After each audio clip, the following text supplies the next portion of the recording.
apakah diproses ke jalur hukum. Siapa yang hari ini mengalami telat bayar di TikTok Pay Later gitu loh ya, berawal dari TikTok Shop sampai kita menemukan limit Pay Later untuk belanja. Alhasil kesadaran pun hilang, kita diarahkan dengan sikap yang konsumtif luar biasa sehingga terjebak menyatakan tidak mampu bayar. Ayo jujur, siapa? Isi di kolom komentar, karena setiap kali saya live pertanyaan tentang TikTok Pay Later tidak pernah hilang dan tertinggal. Oke. Sebelum kita bahas kegalbainya, kita buka sedikit saja sejarah TikTok yang berawal sebuah perusahaan yang bernama Douyin ya, Douyin atau Douyin nggak tahu juga sih. Yang jelas itu nama perusahaan di tahun 2012.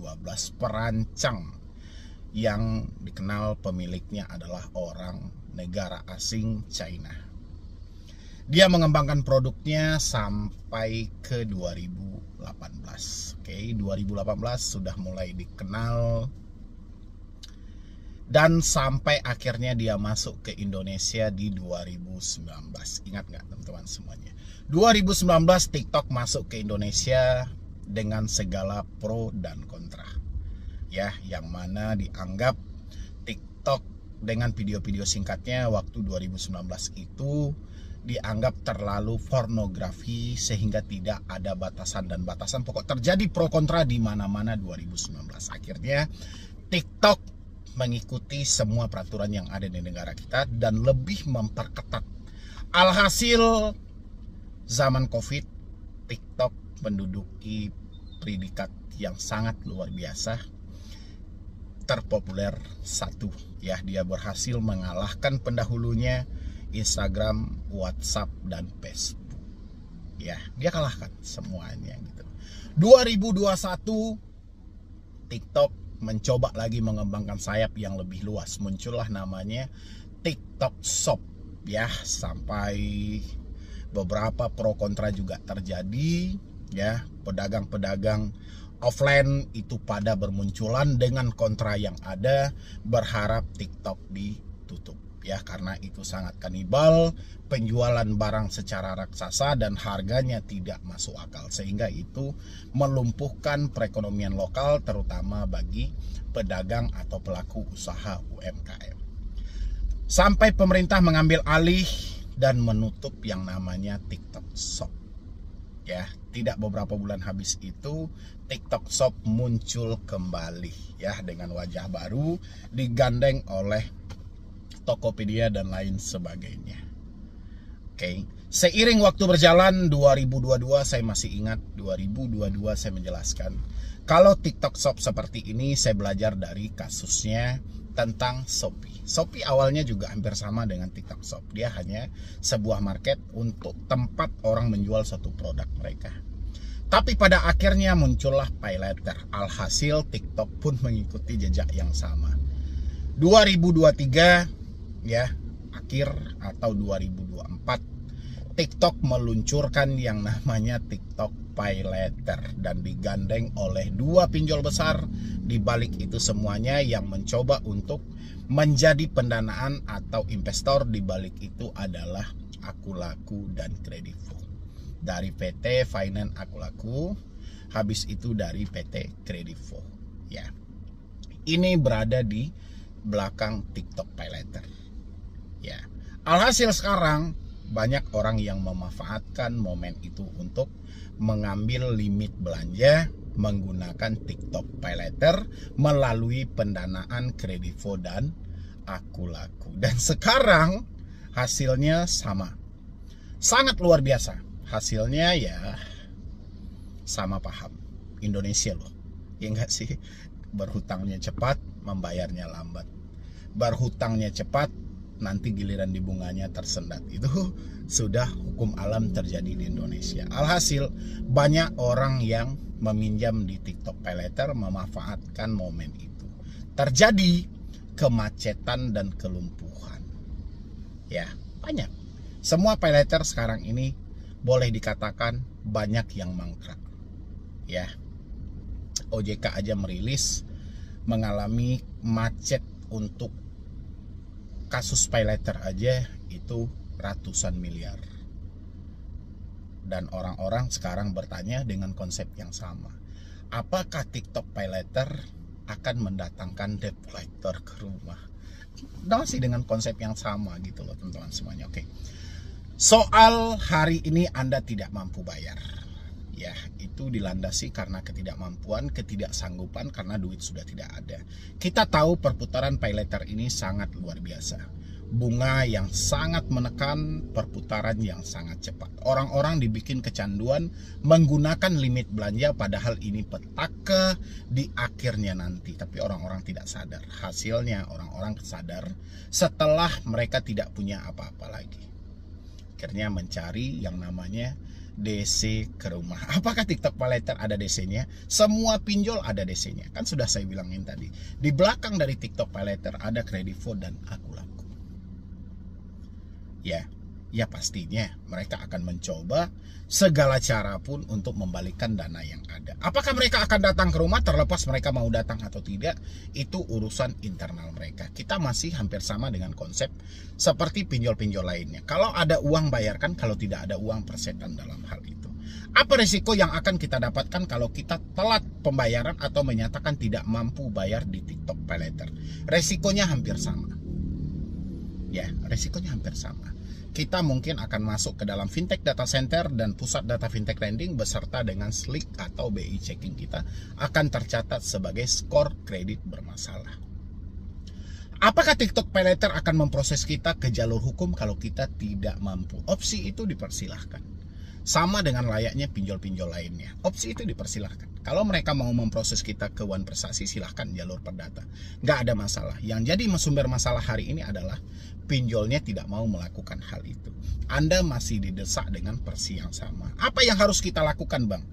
Kalau memang kepanikanmu terjadi, terlalu berat rasanya beban pemikiran yang ada, konsepnya hampir sama. Putus semua komunikasi yang terhubung, selamatkan ya. Jadi mau dia TikTok pay letter, mau apa gitu loh, resikonya sama aja gitu loh. Cara penagihannya juga sama aja. Makanya buat teman-teman yang belum meminjam di TikTok pay letter, saya sarankan itu kalau bisa jangan sampai Anda tergiur dengan limit-limit yang seperti itu.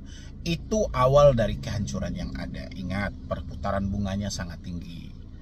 Ya, perputaran tenornya sangat cepat. Kamu akan dibebankan nantinya dengan tagihan-tagihan yang terkadang tidak masuk akal. Ya, mungkin dari saya cuma itu aja buat teman-teman semuanya, karena saya juga belum mendapatkan informasi yang lebih valid mengenai hal ini. Apakah sudah ada dicaci maki, apakah sudah ada dihina-hina, diancam layaknya pinjol-pinjol lainnya? Kalau ada, boleh isi di dalam kolom komentar biar saya bisa mengembangkan hal ini lebih jauh lagi.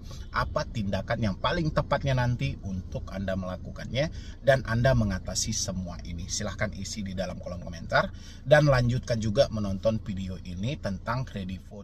Nah, ini mulai besok ya, menjelang akhir Februari 2025, teman-teman semuanya yang masih atau yang baru jatuh tempo seperti di Akulaku, di Kredivo, dipinjam duit, di Samir, di Uatas, adapun di 360 kredit pintar, uang Mi, dan lain sebagainya. Anda boleh simain ini sampai habis. Siapa di sini yang mengalami telat-telat bayar di pinjol-pinjol yang saya sampaikan tadi, jangan Anda skip video ini ya.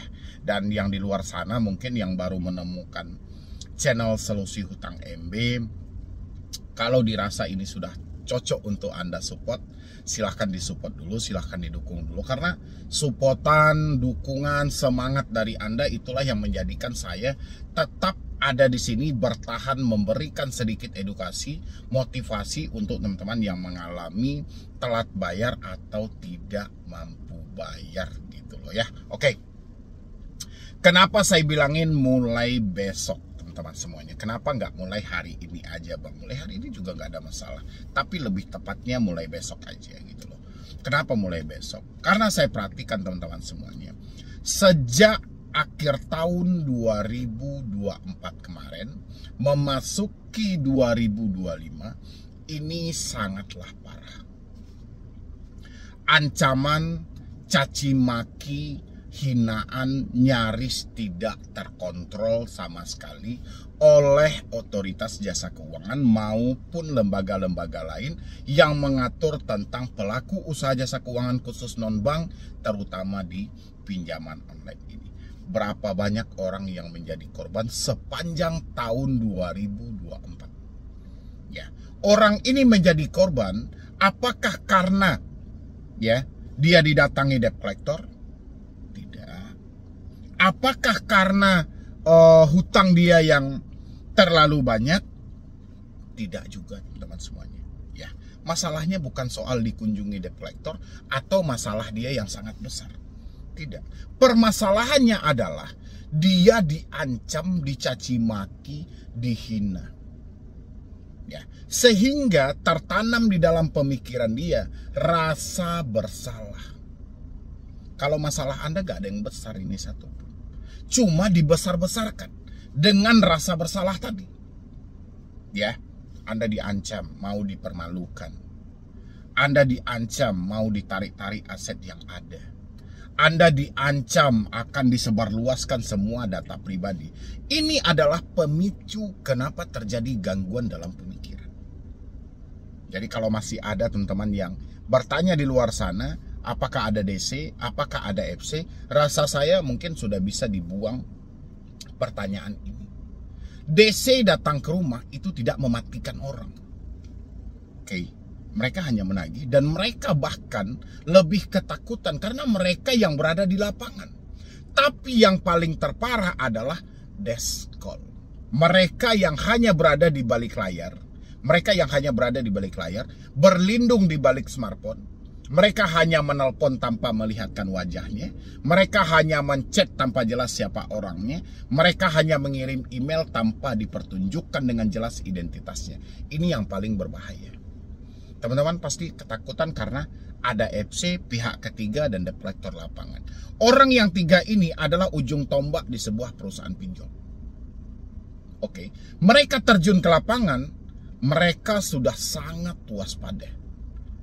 Ya, mereka pasti akan menjalankan beberapa SOP yang ada, walaupun pada faktanya ada beberapa orang di lapangan melihat situasi dan kondisi juga melakukan pendekanan, tapi lebih banyak FC DC lapangan ini dia bekerja sesuai dengan SOP. Karena dia yang berhadapan langsung dengan para si penghutang atau para si debetur. Yang paling berbahaya hanya sebatas di telepon, WhatsApp, dan email. Inilah yang mematikan. Oke, bukan soal kunjungan ini. Tidak ada DC datang membunuh orang. Ya, FC ini, pihak-pihak ketiga ini, dia tidak datang membunuh orang. Bahkan mereka was-was untuk mengunjungi Anda. Tapi yang mematikan orang itu adalah desk call. Itu yang mematikan. Telepon tadi yang mematikan. WhatsApp yang mematikan. Email yang memastikan. Saya tidak pengen terjadi akhir Februari memasuki kita bulan suci Ramadan sebentar lagi untuk semua umat muslim di dunia ini. Ya, mendekati awal Ramadan, ada yang nekat ya mengakhiri hidup, melakukan tindakan pidana. Saya tidak pengen hal ini terjadi, teman-teman semuanya. Itu makanya saya bilangin, mulai besok Anda yang baru jatuh tempo, Anda yang sudah telat bayar, Anda yang sudah menyatakan tidak mampu lagi, apabila Anda masih diganggu sampai detik ini, mulai besok tolong semuanya kompak, memutus komunikasi yang ada, telepon, WhatsApp, dan email, untuk menyelamatkan pemikiran Anda dari tindakan-tindakan yang merugikan. Ya, jangan Anda pikirkan lagi, Bang, nanti saya malu, Bang, nanti ini segala macam. Putus saja dulu. Lebih baik malu sesaat daripada hancur selamanya. Anda biarkan telepon itu aktif, Anda biarkan WA itu tetap dihubungi, potensi Anda untuk hancur besar. Karena Anda akan didesak, Anda akan ditekan terus-terusan dari pemikiran Anda. Maka dari itu saya pengen buat teman-teman semuanya, stabilkan pemikiranmu, putus semua komunikasi yang menyumbang kepanikan terbesar dalam dirimu gitu. Ya, kalau ini Anda biarkan semuanya, kekacauan akan terjadi di sini. Anda akan dihancurkan paling depan oleh pinjaman online. Ya, apakah Anda masih pengen menjadi korban, ya, menjadi korban seperti tahun 2024?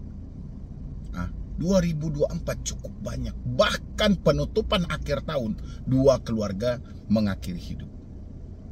Ini penutupan di akhir tahun. Sampai OJK langsung merubah nama pinjol menjadi Pindar. Untuk menyelamatkan. Supaya ini jangan terjadi selalu pandangan negatif. Ini tujuan OJK. OJK bagaimana caranya pinjol ini tetap bertahan ada di Indonesia. Ya, jangan ada lagi yang berpikir soal BI checking. Jangan ada lagi gitu. Jangan mau ketakutan mereka diarahkan ke Anda semuanya. Kecemasan yang mereka alami tapi dipindahkan kepada diri Anda. Ya, BI checking itu bank leasing pinjol, itu yang rugi. Namamu masuk BI checking, mereka tidak dapat untung. Ngapain kita harus takut? Ya kan? Namamu di blacklist, bank kehilangan nasabah. Leasing kehilangan nasabah, pinjol kehilangan nasabah. Ngapain ketakutan mereka malah dipindahkan kepada kita? Persetan soal BI checking. Ya, persetan soal slik-slik segala macam. Habis itu proses hukum. Jangan mau diperbodoh karena proses-proses hukum seperti ini. Ya. Ini ketakutan mereka yang dipindahkan ke Anda. Mereka memproses Anda ke jalur hukum, keburukan mereka akan terbongkar.